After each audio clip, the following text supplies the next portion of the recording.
Hello, everyone. Welcome to Whispered Tales. Today, we'll dive into a heartfelt story about two frog friends and the powerful lesson of perseverance in the face of despair. As we follow their journey, we'll also learn new words and how to use them in sentences, blending timeless wisdom with engaging English practice. So settle in and stay with us until the end for an inspiring tale. In a tranquil village, nestled by lush fields, lived two frogs who were closer than brothers. One was big and stout, with a hearty croak, while the other was small and wiry, with a spirited hop.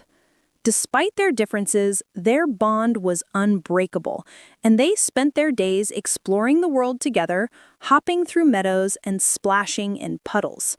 One warm afternoon, during one of their carefree adventures, the frogs wandered through the village with no particular destination. Suddenly, they spotted a large bucket left by a farmer near a quiet cow pen. Curiosity piqued, they hopped closer to investigate. The bucket's rim loomed high, obscuring its contents. Without hesitation, they leapt inside, only to find themselves plunged into a pool of creamy milk. The bucket's slippery sides offered no grip, and soon they realized they were trapped. As hours dragged on, the bigger frog grew weary. His strokes slowed, and he turned to his smaller friend, his voice heavy with despair. "We've been swimming for hours, and there's no way out. We're going to drown. It's inevitable." But the smaller frog, his eyes glinting with resolve, replied, "No, we can't give up. We faced tough times before and always found a way. Keep swimming. Someone might help, or we'll find a way out if we hold on to hope." And so they swam, their legs churning through the milk as the sun dipped below the horizon. Minutes stretched into hours, and the bigger frog's hope dwindled. "I can't do this anymore," he gasped. "It's pointless. No matter how hard we try, we'll still drown." With those words, he stopped swimming and sunk slowly into the milk, lost to the depths. The smaller frog's heart shattered as his best friend vanished. Grief threatened to overwhelm him, but he whispered, "I won't let your sacrifice be for nothing." Driven by the memory of their shared adventures, he kept kicking, his tiny legs fueled by determination. As the night wore on, a miracle unfolded. The milk began to thicken. His relentless swimming was churning it into butter. Encouraged, he pushed harder, and with a mighty leap, he sprang free from the bucket, landing on solid ground. Though free, the smaller frog's heart was heavy. He hopped toward the forest, tears trailing behind him, mourning his lost friend. Yet he knew life must go on. A year later, he found a mate and started a family. To honor his fallen companion, he named each of his children after the big frog, ensuring his memory lived on. Every night, he gathered his little ones and shared the story of their uncle, teaching them a vital lesson. Life is tough, and sometimes giving up seems easier. But as long as you keep trying, there's hope. You may not always win, but you'll never know what you can achieve until you try. New words and sentences. Perseverance. Continuing to try despite difficulties. For example, her perseverance helped her finish the race despite the rain. Despair. A feeling of complete hopelessness. For example, he felt despair when he thought all was lost in the storm. Inevitable, certain to happen, and unavoidable. For example, the teacher warned that failure was inevitable without effort. Resolve, firm determination to achieve a goal. For example, with strong resolve, she studied daily to pass her exam. Relentless, persistent and unyielding in effort. For example, his relentless practice made him a skilled musician. Sacrifice, giving up something valuable for a greater purpose. For example, she made a sacrifice by working extra hours to support her family. Miracle, an extraordinary event that seems impossible. For example, surviving the accident felt like a miracle to him. Today, we learned new words and sentences through this moving story about perseverance and hope. Learning English can be fun when you practice regularly, so keep listening, learning, and growing. To improve further, try repeating each sentence after listening to the story again. Make sure to like, comment, and share how this story inspired you. Thank you for watching, and I'll see you in the next story where we'll continue learning together. Welcome back to the Deep Dive.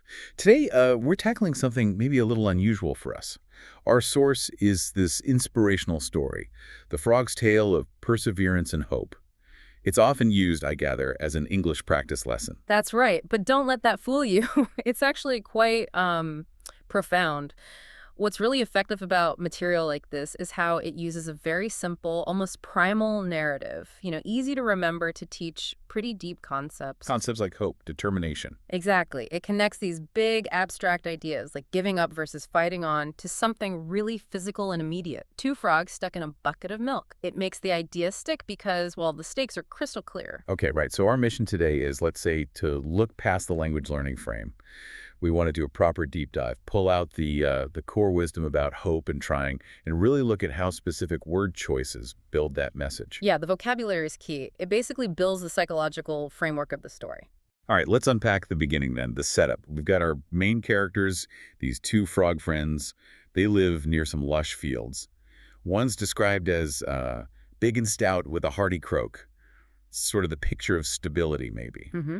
And the other? The other is small and wiry with a spirited hop, physically very different, Yeah, definitely contrasting types. But their bond, the text says, was unbreakable. Ah, okay. So that sets up an interesting dynamic right from the start. It almost feels like a setup for like a psychological split later on, doesn't it? Yeah. The difference in maybe their physical versus their mental approach. That's a good way to put it, and the trouble starts pretty quickly. Right. They're just out having a normal frog day, an adventure near a cow pen. And maybe carelessly they hop into this large bucket. A bucket of milk left nearby, and this is the turning point, isn't it? The inciting incident. They probably expected, what, cool water? But they land in this creamy, thick milk. And crucially, this story mentions the sides are slippery. No grip. Exactly. So the environment itself turns hostile. There's no easy way out, no external help. They are literally swimming in their problem. And it doesn't take long, does it, for this physical problem to become a mental one? A crisis of mindset, which is where, as you said, the vocabulary really starts to do the heavy lifting. It really does. They're both swimming desperately at first, I imagine, but their attitudes and the words used to describe them, they just diverge completely. The story focuses on the bigger frog first. His journey. Yeah, he was strong, right? Stout. But hours pass. He's exhausted physically. And mentally, that's key. Physical exhaustion meets mental fatigue, and he starts to, well, almost intellectualize the situation. He comes to this conclusion, which sounds logical on the surface, but it's fatal. He declares their drowning is inevitable. Inevitable. That word choice is so powerful there. It's presented almost like a fact, not a perspective. Precisely. The author uses inevitable meaning certain to happen, unavoidable, as almost the first action that seals his fate. It's like, by defining it that way. He closes the door on any other possibility. Exactly. He fails to even imagine an alternative. It's a failure of imagination, really, that comes before the physical failure. And that leads him straight into despair. Right. Despair, that complete feeling of hopelessness. The source says he just stopped swimming, sank slowly. It's quite tragic. It shows how accepting failure as inevitable brings on that hopelessness, that despair, which then makes the failure happen. A self-fulfilling prophecy. He literally chose his end by defining the situation as hopeless first. A stark lesson there. The mental state can absolutely dictate the physical reality. But the little frog, Completely different story. Totally different. He's operating under a different linguistic framework, you could say. He's heartbroken, but he insists, we can't give up.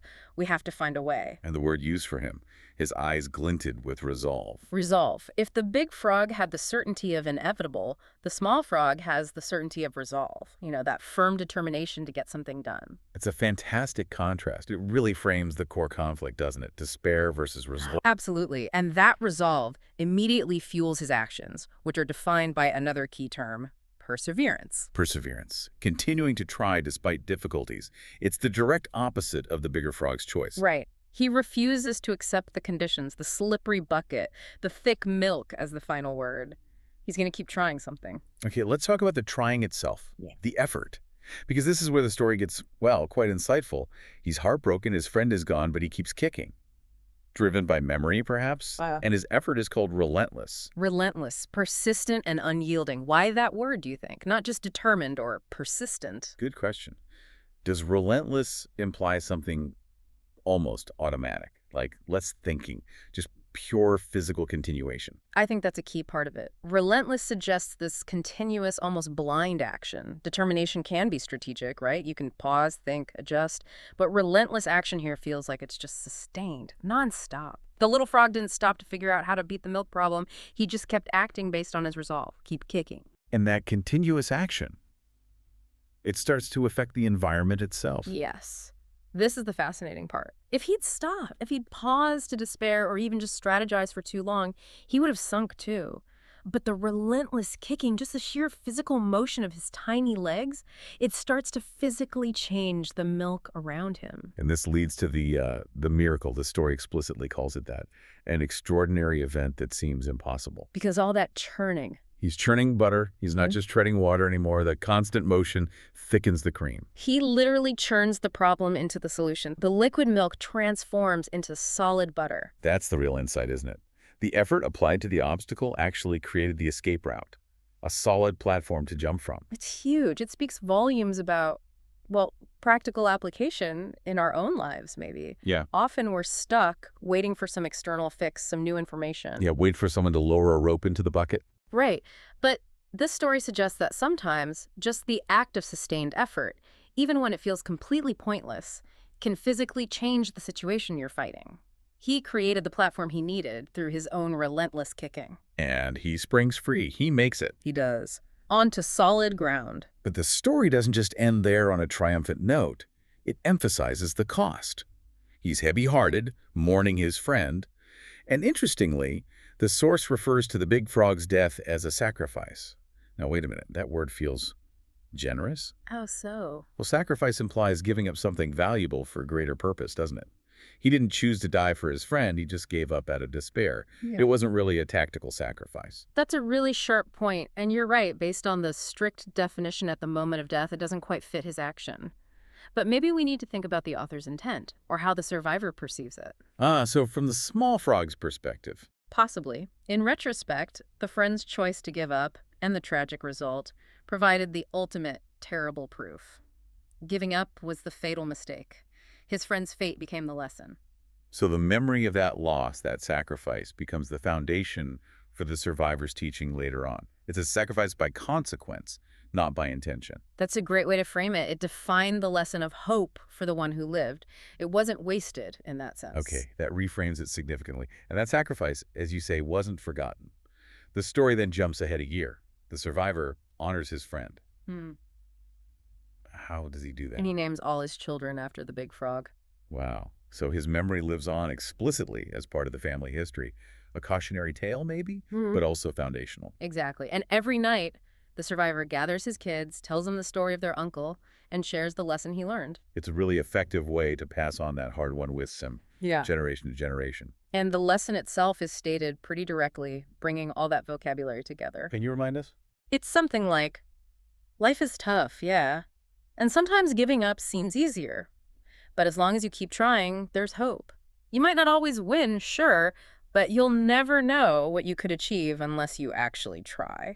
And that connects directly back to the butter, doesn't it? You just can't know what transformation is possible right before the point of surrender. Precisely. The potential miracle is often hidden just beyond the urge to quit. Okay, so let's pivot to the takeaway for you listening. We've got this powerful psychological story built with these very specific, impactful words. Maybe instead of just defining the words, we can think about how they cluster, how they apply. Good idea. We can see two opposing forces here, linguistically. First, there's what we could call the language of surrender. That cluster starts with inevitable accepting a negative outcome is certain, and that feeds right into despair, the resulting hopelessness. Together, these words basically stop action. Okay? And the opposing force, the language of survival. That starts with resolve, that internal decision, the determination, which then becomes perseverance, the choice to keep acting despite difficulty. And it's carried out through relentless effort. Right. And then you have the outcome words tied to these paths, the tragic outcome, the sacrifice viewed through the lens of the lesson learned, and the earned outcome, the miracle, which is really the proof, isn't it, that relentless effort can transform the very problem you're facing. So the goal isn't just knowing the definitions. It's about recognizing maybe which set of words, which mindset you're applying to your own challenges right now. Exactly. Are you seeing the constraints as inevitable? Letting despair creep in? Or are you operating from resolve, trying to maintain perseverance, even if it requires relentless effort for a while? It pushes us to look at our own, slippery-sided buckets, those situations where we feel stuck. And the insight from the story is that maybe the solution isn't waiting for an external rescue. Right. Maybe the solution comes from the internal transformation of the milk, the situation itself that you're struggling in right now. If you feel stuck, perhaps. Perhaps you just haven't churned long enough yet. That's actually a pretty empowering thought, isn't it? It is. So the source material, this simple story, encourages us not just to practice the vocabulary, but maybe more importantly, to think about where in our own lives, where some truly relentless effort born from resolve might just churn things up and produce an unexpected miracle, creating solid ground where maybe right now it just feels like liquid despair. Well put. It connects action to hope in a very tangible way. Thanks for diving deep into this frog tale with us today. It was surprisingly rich. It really was. A lot packed into a simple narrative. Catch you next time on The Deep Dive.